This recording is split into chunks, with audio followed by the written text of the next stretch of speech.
You are not alone. You belong. It gets better. 3 simple sentences that have the power to profoundly and positively impact diverse peoples experiencing a huge range of challenges. This was the finding of a Stanford University social psychology study that resulted in the so-called belonging intervention. A simple premise and an even simpler method, storytelling, connecting different groups through sharing stories, generating incredible results. Good evening. My name is Kim Samuel. The sustenance we draw, knowing we are not alone, is what I want to talk about tonight. My mission is building the bonds of belonging, not because it is something pleasant or nice to do, but because I believe that belonging is a human right, not a need, but a right. I believe that repairing and renewing human connectedness is one of the greatest challenges of our time. It may sound paradoxical in our digital age, where we're seemingly connected round the clock. Yet, more and more, we hear reports of people feeling alone and cut off, a feeling I metaphorically describe as sitting alone at the bottom of a well. We see it in cities where people spend more time in their cars or on their screens and less time getting to know their neighbors. We see loneliness skyrocketing among older people and surging among younger ones too. Just last month, The Atlantic profiled a shocking rise in teenage depression and anxiety linked directly to smartphones and the retreat of teens from real social interactions. We see it here in Canada, the refugees we have been proud to welcome, and also share the struggles of searching for identity, for hope, or of missing everything they were forced to flee, including happiness. You see, as human beings, we are social creatures. We rely on others to help us thrive and grow. And when we are deprived of meaningful relationships, it literally makes us sick. Our cells inflame, our hormones misfire, our immune systems weaken. Studies have concluded that isolation is as bad for your health as smoking, 15 cigarettes a day. This is a silent epidemic and a barrier to economic growth. Because when society sends a person or a group of people the message that they do not belong, it makes them feel less valued, less significant, less human. And nobody should ever be made to feel less than. Yet, to paraphrase Leonard Cohen, there is a crack in everything. That's how the light gets in. When social bonds are strong, connectedness and feelings of belonging catalyze progress. By building belonging at the heart of every endeavor, we can all contribute to the way forward. And by the way, we only belong if we belong together.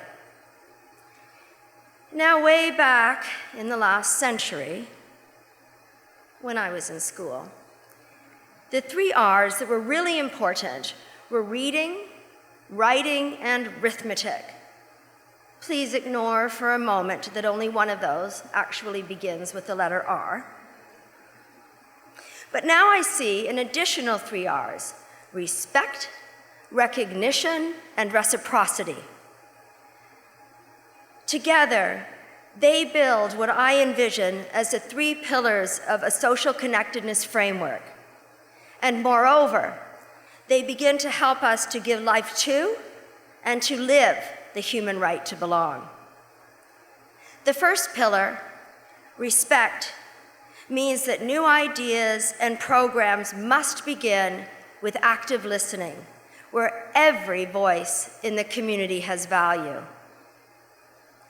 The point of listening isn't simply to sympathize with those in pain or those who are suffering. The point is that strategies embedded in listening, awareness, and solidarity are the best way to build cohesion and connection and to bring communities together. Too often, those with the best of intentions try to impose their own solutions from outside. It reminds me of a story about 7 young scouts who proudly reported how they had helped a 9-year-old woman across the road. "That's great," said their troop leader, "but why did it take 7 scouts?" And one scout bravely stepped forward and said, "Well, she didn't want to go." Instead of trying to lead from the front, we must get behind communities themselves, because overcoming isolation is always done with and not for. Operating from a foundation of mutual respect helps reinforce the second pillar, recognition. Helping a community uplift itself begins with honoring its worth. Typically, programs focus on a community's problems or gaps, which can reinforce a sense of dependence, deficiency, or despair. But recognition leads us to search for its strengths and to build on them together. Connectedness is always a two-way street. In reaching out to others, we are touched as well. Pillar number 3 is embracing the critical value of reciprocity. Embracing reciprocity leads to solutions and interventions that generate multiple benefits because they strive not simply to address one sector or one group, but rather to reinforce linkages.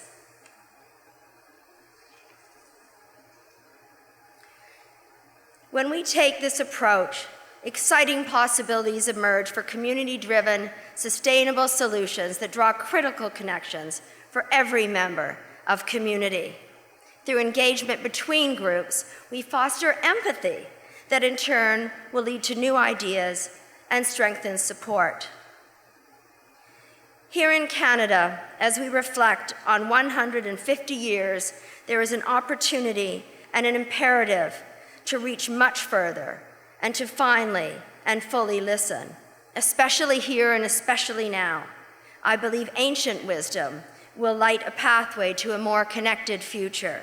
Through respect, recognition, and reciprocity, we can embrace the reality that we are the same human family.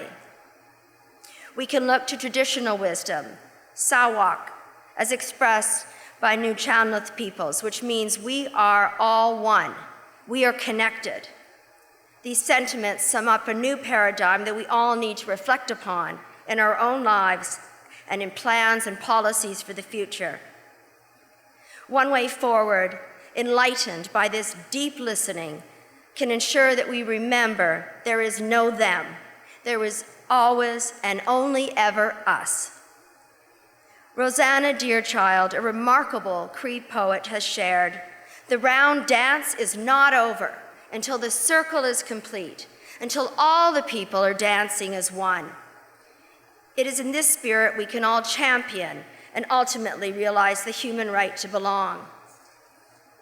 As Margaret Atwood wrote, "We need each other's breathing, warmth.